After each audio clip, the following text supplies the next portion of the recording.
Alright, so real quick for grins, I'm going to show you how I'm pretty sure most of the lithophane generators basically work. I'm going to get rid of my grid because I just don't want to look at it. So basic lithophane, I'm just going to make a plane. I'm going to add a bunch of subdivisions. I'll do 100. Okay. So the higher resolution that this original plane is, the better resolution your lithophane will have. So in Maya, they have what's called a texture deformer, which is under Deform, Texture. We'll add this little texture deformer handle. Basically, all the texture deformer does, I'm just going to apply a file to it. But all the texture deformer does is it takes an image, and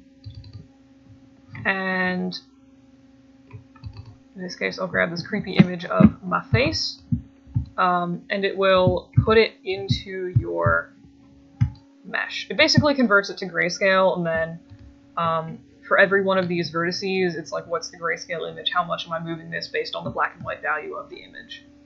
And in Maya, like, you can adjust the strength of the deformer handle, but you can see there's like a creepy face in here.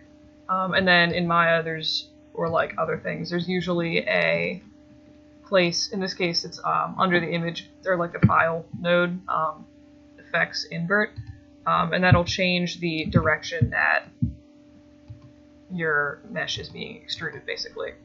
So in this case, I'm going to leave it like this. I'm going to assume that I don't hate this image, even though it looks terrible.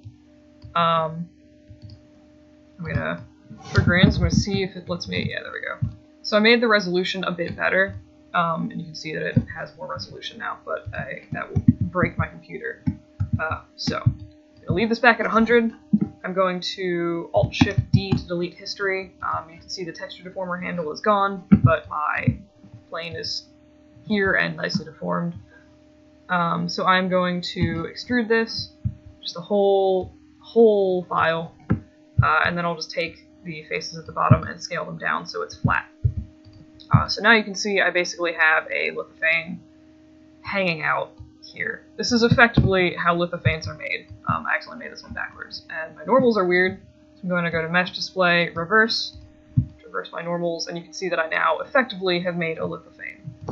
If I wanted to just go ahead and bend this or something like that, I would go to Deform, select my thing, Deform, Nonlinear, Bend, and then you can adjust the curvature of this. I always put these in the wrong direction, so I'm just going to rotate that 90 degrees, and you can see that I can now flop my lithophane back and forth into whatever curvature I needed. You can also do this on other things like spheres. I see people asking a lot of times like how sphere lithophanes are made. So this is how I would make one. Same thing, again, I just made a sphere, gave it some more subdivisions. To deform texture. So again, find my texture handle. This time I'm too lazy to find an actual image to it, so I'm just going to throw on a checker texture. You will notice, however, that the geometry is not how you would necessarily expect around the middle of the sphere. There's a setting for that.